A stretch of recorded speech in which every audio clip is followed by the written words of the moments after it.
ಎಲ್ಲರಿಗೂ ನಮಸ್ಕಾರ. ಕೆಎಂ ಚಾಯ್ಗೆ ನಾನು ಛಾಯಾ ನಿಮ್ಮನ್ನೆಲ್ಲನೂ ವೆಲ್ಕಮ್ ಮಾಡ್ತಾ ಇದ್ದೀನಿ. ನಾನು ಒಂದು ಕಾಲೇಜಲ್ಲಿ ಕೆಮಿಸ್ಟ್ರಿ ಪ್ರೊಫೆಸರಾಗಿ ವರ್ಕ್ ಮಾಡ್ತಾ ಇದ್ದೀನಿ. ನನ್ನ ಇಂಟೆನ್ಷನ್ ಈ ಚಾನಲ್ನ ಸ್ಟಾರ್ಟ್ ಮಾಡೋದಕ್ಕೆ ಅಂದರೆ ಸಾಧ್ಯ ಆದಷ್ಟು ಕೆಮಿಸ್ಟ್ರಿ ರಿಲೇಟೆಡ್ ಟಾಪಿಕ್ನ ಸಿಂಪಲ್ಲಾಗಿ ಕನ್ನಡದಲ್ಲಿ ಪ್ರಯತ್ನ ಮಾಡ್ತಿದ್ದೀನಿ. ಕೆಮಿಸ್ಟ್ರಿ ಇಷ್ಟ ಇಲ್ಲದಿರೋ ಕೆಮಿಸ್ಟ್ರಿ ಕಡೆಗೆ ಸೆಳೆಯುವಂಥ ಪ್ರಯತ್ನ ನಾನು ನನ್ನ ಚಾನಲಲ್ಲಿ ಮಾಡ್ತಾಯಿದ್ದೀನಿ. ನೀವೇನಾದರೂ RCUನಲ್ಲಿ ಓದ್ತಾ ಇದ್ದೀರಾ, ರಾಣಿ ಚೆನ್ನಮ್ಮ ಯೂನಿವರ್ಸಿಟಿನಲ್ಲಿ ಓದ್ತಾ ಇದ್ದೀರಾ, third year BSc chemistry major ಸಬ್ಜೆಕ್ಟಾಗಿ ತೊಗೊಂಡಿದ್ದೀರಾ ಅಂತಂದರೆ ಅದರಲ್ಲಿ 2 ಪೇಪರ್ ಬರುತ್ತೆ, ಪೇಪರ್ 1 ಆ್ಯಂಡ್ ಪೇಪರ್ 2 ಅಂತ. ಪೇಪರ್ 1ನಲ್ಲಿ ಒಂದು ಟಾಪಿಕ್ ಬರುತ್ತೆ ಫೋಟೋ ಕೆಮಿಸ್ಟ್ರಿ ಅಂತ. ಅದರದ್ದು ಪ್ರೀವಿಯಸ್ ಇಯರ್ ಕ್ವಶನ್ ಪೇಪರ್ಸ್ ಏನಿದೆಯಲ್ಲ ಅದನ್ನೆಲ್ಲ ಈ ವಿಡಿಯೋದಲ್ಲಿ ಸಾಲ್ವ್ ಮಾಡಿ ಹಾಕೋಣ ಅಂತ ಅಂದ್ಕೊಳ್ತಾ ಇದ್ದೀನಿ. Again welcome to chem Chaya. ನನ್ನ ಚಾನಲ್ನ ಸಬ್ಸ್ಕ್ರೈಬ್ ಮಾಡಿ, ಶೇರ್ ಮಾಡಿ. ನೀವು ನಮ್ಮ ಚಾನಲ್ಗೆ ಹೋಗಿ RCU 6 ಸೆಮ್ ಪೇಪರ್ 1 ಅಂದರೆ ಎಲ್ಲ ವೀಡಿಯೋಗಳು ನಾನು ಅಪ್ಲೋಡ್ ಮಾಡಿರೋ ವೀಡಿಯೋಗಳೆಲ್ಲ ನಿಮಗೆ ಒಂದೇ ಕಡೆಗೆ ಸಿಗ್ತಾ ಹೋಗುತ್ತೆ. ಸೊ ಯೂನಿಟ್ 3ನಲ್ಲಿ ಫೇಸ್ ಈಕ್ವಿಲಿಬ್ರಿಯಾ ಅಂತ ಇನ್ನೊಂದು ಟಾಪಿಕ್ ಬರುತ್ತೆ. ಅದರದ್ದು already question paper previous year question paper with answers upload ಮಾಡಿದ್ದೀನಿ. ಇವತ್ತು ನಾನು ಆ ಸೀರೀಸಲ್ಲಿ 2ನೇ ವೀಡಿಯೋ ಅಪ್ಲೋಡ್ ಮಾಡ್ತಾ ಇರೋವಂಥದ್ದು. ಇವತ್ತಿನ ವೀಡಿಯೋದಲ್ಲಿ ಫೋಟೋ ಕೆಮಿಸ್ಟ್ರಿ ಬಗ್ಗೆ ಯಾವ್ಯಾವ ಥರ ಕ್ವಶನ್ಸು ಪ್ರೀವಿಯಸ್ ಇಯರ್ಸಲ್ಲಿ ಕೇಳಿದ್ದಾರೆ, ಅದನ್ನು ಹೇಗೆ ಆನ್ಸರ್ ಮಾಡಬೇಕು ಅನ್ನೋದನ್ನು ಡೀಟೇಲಾಗಿ ಹೇಳೋಣ ಅಂತ ಅಂದ್ಕೊಳ್ತಾ ಇದ್ದೀನಿ. Again welcome to chem Chaya. ನನ್ನ ಚಾನಲ್ನ ಸಬ್ಸ್ಕ್ರೈಬ್, ಶೇರ್ ಮಾಡಿ. So first state Beer Lambert's law ಅಂತ ಕೇಳ್ತೀವಿ. ಬೀರ್-ಲಾಂಬರ್ಟ್ಸ್ ಲಾ ಏನು ಹೇಳುತ್ತೆ ಅಂತಂದರೆ, for a given material sample, path length and concentration of the sample are directly proportional to the absorbance of light ಅಂತ ಹೇಳ್ತಾರೆ. where A is the amount of light absorbed for a particular wavelength by a sample. ಅದಕ್ಕೆ ನಾವೇನಂತ ಕರಿತೀವಿ, Beer Lambert's law ಅಂತ ಕರಿತೀವಿ. For a given material sample path length and concentration of the sample is directly proportional to the absorbance of light. ಅದಕ್ಕೆ ನಾವೇನಂತ ಕರಿತೀವಿ, Beer Lambert's law ಅಂತ ಹೇಳ್ತೀವಿ. ಕೆಲವೊಂದು ಸಲ give the mathematical expressions of Beer Lambert's law ಅಂತ ಕೇಳ್ತಾರೆ. ಆವಾಗ A = log I/I0 = C × L ಅಂತಲೂ ಕೇಳಬೇಕಾಗತ್ತೆ. ಅಥವಾ ನಿಮಗೆ ಮ್ಯಾಥಮೆಟಿಕಲ್ ಎಕ್ಸ್ಪ್ರೆಷನ್ ಕೇಳ್ಬೋದು, ಅಥವಾ ಸ್ಟೇಟ್ಮೆಂಟ್ ನಿಮ್ಗೆ ನೆನಪಾಗಲಿಲ್ಲ ಅಂದರೆ at least you can write this formula. Absorbance is directly proportional to the concentration of the solution ಅಂತ ಹೇಳ್ತೀವಿ. A = log I/I0 C × L. ನಿಮಗೆ ಆ ಸ್ಟೇಟ್ಮೆಂಟ್ ಹೇಳಿದ್ರೆ ವೆಲ್ ಆ್ಯಂಡ್ ಗುಡ್, ಸ್ಟೇಟ್ ಅಂತ ಹೇಳಿದರೆ ಸ್ಟೇಟ್ಮೆಂಟ್ ನೆನಪಾಗಲಿಲ್ಲ ಅಂದರೆ for a given material the path length and concentration of the sample is directly proportional to the absorbance of light. ಅದ್ರ ಬಗ್ಗೆ ಹೇಳ್ತಾ ಇರೋದು. ವೇರ್ C ಅಂದರೆ ಕಾನ್ಸಂಟ್ರೇಷನ್, L ಅಂದರೆ ಪಾತ್ ಲೆಂತ್ ಏನಿದೆಯಲ್ಲ ಅದು, that we are going to express in centimetre, and concentration expressed in terms of mole per litre, and epsilon is called as molar absorption coefficient litre per mole per centimetre unit ಇದೆ. So ಆ ಥರ ನಮಗೆ ಹೇಳ್ತಾರೆ. ಅಥವಾ ಕೆಲವೊಂದು ಸಲ use mathematical expression ಅಂತಲೂ ಕೇಳ್ತಾರೆ, ಬೀರ್-ಲಾಂಬರ್ಟ್ಸ್ ಲಾ ಅಂತ ಕೇಳ್ತಾರೆ, ಇಲ್ಲಾಂದರೆ ಸ್ಟ್ರೇಟ್ ಬೀರ್-ಲಾಂಬರ್ಟ್ಸ್ ಲಾ ಅಂತ ಹೇಳ್ತಾರೆ. For a given material sample the path length and concentration of the sample is directly proportional to the absorbance of light. Sorry, ಇದಕ್ಕೆ ನಾವೇನಂತ ಕರಿತೀವಿ, ಬೀರ್-ಲಾಂಬರ್ಟ್ಸ್ ಲಾ ಅಂತೀವಿ. What are the limitations of Beer Lambert's law? Usually ನೀವೇನು ಮಾಡ್ತೀರಾ, graph plot ಮಾಡಿದಾಗ you should get a linearity. It should pass through the origin, but sometime there is a non linearity. Excuse me. ಅದಕ್ಕೆ ನಾವೇನಂತ ಕರಿತೀವಿ ಅಂತಂದರೆ limitations of Beer Lambert's law ಅಂತ ಹೇಳ್ತೀವಿ. ಬೀರ್-ಲಾಂಬರ್ಟ್ಸ್ ಲಾ ಸ್ಟ್ರೈಟಾಗಿ linearity maintain ಮಾಡೋದಿಲ್ಲ. Sometimes it doesn't pass through the origin ಆಗುತ್ತೆ. ಅದಕ್ಕೆ many reasons ಆರ್ತೆ. ಅದಕ್ಕೆ ನಾವೇನಂತ ಕರಿತೀವಿ, ಲಿಮಿಟೇಷನ್ಸ್ ಅಂತ ಕರಿತೀವಿ. Deviations in absorbance coefficient is high concentration, and you have concentration more than 0.01 ಮೋಲಾರ್ಗಿದ್ದಾಗಲೂ ನಮಗೆ ಬೀರ್-ಲಾಂಬರ್ಟ್ಸ್ನ ಲೀನಿಯಾರಿಟಿನ ಕಳ್ಕೊಳ್ಳುತ್ತೆ. Scattering of light due to the particularities in the sample. ನಿಮ್ಮ ಸ್ಯಾಂಪಲ್ ಏನಾದರೂ ಕೊಲಾಯ್ಡಲ್ ಪಾರ್ಟಿಕಲ್ ಇತ್ತು ಅಂದ್ರೂ ಅವಾಗೂ ಅದು it doesn't holds good. Fluorescence and phosphorescence of the sample is also responsible for the non linear line of the graph ಅಂತ consider ಮಾಡ್ಕೋಬೋದು. Shift in chemical ಈಕ್ವಿಲಿಬ್ರಿಯಾ ಇರ್ಬೋದು, changes in refractive index ಆಗಿರ್ಬೋದು, stray light ಇರ್ಬೋದು. All these are called as limitations of Beer Lambert's law ಅಂತ ಕರಿತೀವಿ. ಯಾವ್ದಾದ್ರು ನೀವು ಈ 4 ಅಥವಾ 2 ಹೇಳಿದ್ರೂ ಸಾಕಾಗತ್ತೆ. ಅದೇ ಥರ ಬೀರ್-ಲಾಂಬರ್ಟ್ಸ್ ಮೇಲೆ ಪ್ರಾಬ್ಲಮ್ಸ್ನೂ ಕೇಳ್ಬೋದು. There is a substance in a solution 4 liter per gram.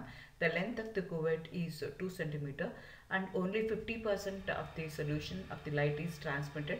What is its epsilon ಅಂತ ಕೇಳ್ತಾರೆ, ಅಥವಾ ಎಕ್ಸ್ಟೆನ್ಷನ್ ಕೋಎಫಿಷಿಯಂಟ್ ಅಂತ ಕೇಳ್ತಾ ಇದ್ದಾರೆ. ನಿಮಗೆ ಗೊತ್ತಿದೆ log A is equal to log I by I naught, epsilon C into L ಅಂತ ಹೇಳ್ತಾರೆ. ಲೆಂತ್ 2 ಸೆಂಟಿಮೀಟರ್ ಅಂತ ಹೇಳ್ತಾ ಇದ್ದಾರೆ. ಆಮೇಲೆ ಐ ಏನು ಹೇಳ್ತಾ ಇದ್ದಾರೆ ಅವರು ಅಂತಂದರೆ 0.5 ಅಂತ ಅವ್ರು ಹೇಳ್ತಾ ಇದ್ದಾರೆ, 50% ಅಂತ ಹೇಳ್ತಾರೆ, ವಿಚ್ ಇಸ್ ನಥಿಂಗ್ ಬಟ್ 0.5 ಆಗುತ್ತೆ. ಎಪ್ಸಿಲಾನ್ನ ಕ್ಯಾಲ್ಕುಲೇಟ್ ಮಾಡಬೇಕು. Log I by I not, ನನಗೆ ಐ ಅಂದರೆ ಇನಿಷಿಯಲ್ ಕಾನ್ಸಂಟ್ರೇಷನ್ 1 ಇದೆ ಅಂತ ಇಟ್ಕೊಳ್ಳೋಣ. ಐ ನಾಟ್ ಅಂತ ಐ ಅಂತಂದರೆ ಆಫ್ಟರ್ 50% ಕಂಪ್ಲೀಟ್ ಆಗಿದೆ ಅಂತ 0.5 ಡಿವೈಡೆಡ್ ಬೈ 1 ಅಂತ ತೊಗೊಂಡ್ವಿ. ಆವಾಗ ಏನಾಯಿತು, ಲಾಗ್ 5 ಆಯಿತು. ಲಾಗ್ 5ಗೆ 0.3010 ಆಗ್ತಾ ಇದೆ, which is equal to epsilon. ನನಗೆ ಸಿ ಇಂಟು ಎಲ್ ಇದೆ. ಸಿ ಅಂತಂದರೆ ಕಾನ್ಸಂಟ್ರೇಷನ್ 4 ಗ್ರಾಮ್ ಪರ್ ಲೀಟ್ರ್ ಅಂತ ಹೇಳ್ತಾ ಇದ್ದಾರೆ. ಲೆಂತ್ ಎಷ್ಟು ಹೇಳ್ತಾರೆ, 2 ಹೇಳ್ತಾರೆ. ಆವಾಗ 8 ಎಪ್ಸಿಲಾನ್ ಇಸ್ ಈಕ್ವಲ್ ಟು ಇಷ್ಟು ಬಂತು. So epsilon is equal to 0.030 divided by 8 ಆಗುತ್ತೆ. ಅವಾಗ ಏನು ಆನ್ಸರ್ ಬರುತ್ತೋ that answer will be the answer. So ಇದ್ರ ಮೇಲೆ ನಿಮಗೆ ಒಳಬಳ ಕ್ವಶನ್ಸ್ನ ಕೇಳ್ತಿರ್ತಾರೆ. You have to be very careful. A is equal to log I by I naught. I naught ಅಂತಂದರೆ ಐ ಅಂದರೆ ಇನಿಷಿಯಲ್ ಕಾನ್ಸಂಟ್ರೇಷನ್, ಐ ನಾಟ್ ಅಂದರೆ ಆಫ್ಟರ್ ಸರ್ಟನ್ ಇಂಟರ್ವಲ್. ಎಪ್ಸಿಲಾನ್ ಅಂದರೆ ಕಾನ್ಸ್ಟೆಂಟ್, ಅದು ಸಿ ಅಂದರೆ ಕಾನ್ಸಂಟ್ರೇಷನ್, ಎಲ್ ಅಂತಂದರೆ ಸ್ಯಾಂಪಲ್ ಲೆಂತ್. ಈ ಥರ problems ನಿಮ್ಗೆ ಕೇಳ್ತಾ ಹೋಗ್ತಾರೆ. ನೆಕ್ಸ್ಟು ಸ್ಟೇಟ್ ಲಾಸ್ ಆಫ್ ಫೋಟೋಕೆಮಿಸ್ಟ್ರಿ ಅಂತಾರೆ. ಫೋಟೋಕೆಮಿಸ್ಟ್ರಿ ಸ್ಟೇಟ್ ಲಾಸ್ ಅಂತ ಹೇಳ್ತಿದ್ದಾರೆ. ಫಸ್ಟ್ ಲಾನು ಕೇಳ್ಬೋದು, ಸೆಕೆಂಡ್ ಲಾನು ಕೇಳ್ಬೋದು. 4 ಮಾರ್ಕಿಗೆ ಕೇಳಿದ್ರೆ 2 ಲಾನು ಕೇಳ್ತಾರೆ, ಅಥವಾ 2 ಮಾರ್ಕಿಗೆ ಕೇಳ್ತಾರೆ ಅಂತಂದರೆ ಅದರ ಒಂದು ಲಾ ಫಸ್ಟ್ ಲಾ ಫೋಟೋಕೆಮಿಸ್ಟ್ರಿ ಅಥವಾ ಗೊತೋಸ್ ಡ್ರಾಪರ್ ಲಾ ಅಂತ ಕೇಳ್ಬೋದು, ಅಥವಾ ಸೆಕೆಂಡ್ ಲಾ ಆಫ್ ಫೋಟೋಕೆಮಿಸ್ಟ್ರಿ ಅಂತ ಕೇಳ್ಬೋದು.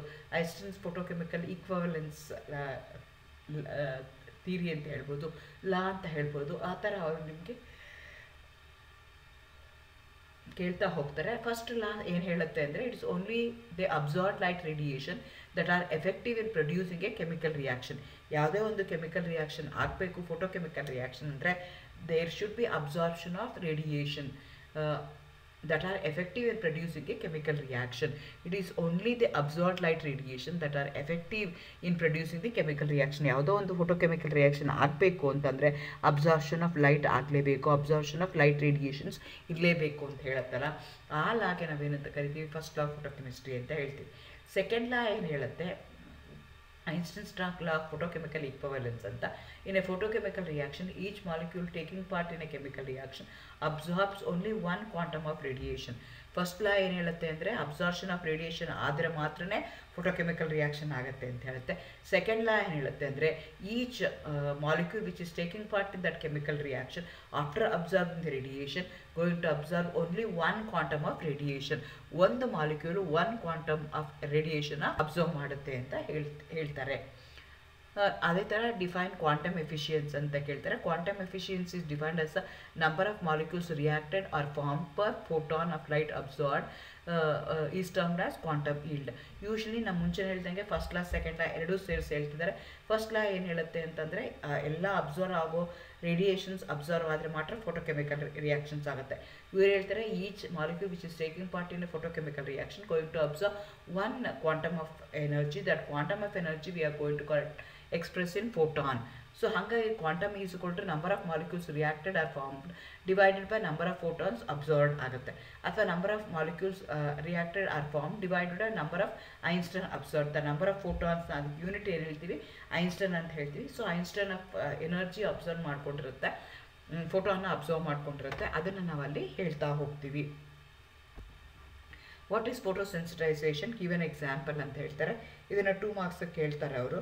So in a photochemical process, the photochemical reaction takes place by absorption of light radiation only by one of the non-reacting substances which may be present in a system called as photosensitization. Photosensitization ಅಂತಂದರೆ ಈಗ ಯಾವುದೋ ಒಂದು chemical reactions ಇದೆ, ಅದರಲ್ಲಿ ಯಾವುದೋ ಒಂದು molecule ಇದೆ which may be acting as a catalyst which is not directly taking part in a chemical reaction. Indirectly ಅವೇನು ಮಾಡ್ತವೆ, they going to observe that will be in the system. It going to absorb the radiation. Photochemical reaction energy absorb ಮಾಡ್ಕೊಳ್ಳೋದು third non-reacting substance ಇರುತ್ತೆ. That non-reacting substance going to absorb the energy and that transfer to the other molecule. ಇಂಥದಕ್ಕೆ ನಾವೇನಂತ ಕರಿತೀವಿ photosensitization. In a photochemical process, photochemical reaction that takes place by the absorption of radiation by one of the non-reacting substance which may be present in the system is called as photosensitization. Reacting molecule ಯಾವ್ದು which is involved in chemical bonding ಇದೆಯಲ್ಲ ಅವು ಡೈರೆಕ್ಟಾಗಿ ಎನರ್ಜಿನ observe ಮಾಡ್ಕೊಳ್ಳಲ್ಲ. ಆ system ಒಳಗಡೆ ಇರುವಂಥದ್ದು ಇನ್ನೊಂದು ಯಾವುದೋ molecule ಏನು ಮಾಡುತ್ತೆ, ಎನರ್ಜಿನ ಅಬ್ಸರ್ವ್ ಮಾಡ್ಕೊಳ್ಳುತ್ತೆ, ಅದು ಆಕ್ಟಿವೇಟ್ ಆಗುತ್ತೆ. ಆಕ್ಟಿವೇಟ್ ಆಗಿರೋದನ್ನ ಏನು ಮಾಡುತ್ತೆ, ಎನರ್ಜಿನ ಟ್ರಾನ್ಸ್ಫರ್ ಮಾಡುತ್ತೆ. ಇಂಥ ರಿಯಾಕ್ಷನ್ಸ್ಗೆ ನಾವು ಫೋಟೋಸೆನ್ಸಿಟೈಸೇಷನ್ ಅಂತ ಹೇಳ್ತೀವಿ. ಒಂದು ಎಕ್ಸಾಂಪಲ್ ಕೊಡಿ ಅಂತ ಹೇಳ್ತಿದ್ದಾರೆ. The chlorophyll acts as a photosensitizer during photosynthesis. Carbon dioxide, water, both are being colorless, do not absorb any part of the reaction. So carbon dioxide ಮತ್ತು water colorless ಆಗಿದೆ. Only the color substances going to absorb the UV radiation. ಹಾಗಾಗಿ ಇದನ್ನು observe ಮಾಡ್ಕೊಳ್ಳಲ್ಲ. ಅವಾಗ ಏನು ಮಾಡ್ತೀವಿ ಅಂತಂದರೆ do not take part in ಆದರೆ chlorophyll which is a green colored pigment absorb the light radiation. ಅದ್ರ ಜೊತೆಗೆ ಗ್ರೀನ್ ಕಲರ್ ಪಿಗ್ಮೆಂಟ್ ಇರುತ್ತೆ, ಅದು ಅಬ್ಸರ್ವ್ ಮಾಡ್ಕೊಳ್ಳುತ್ತೆ. And it passes the absorb part of the radiation to the reactant.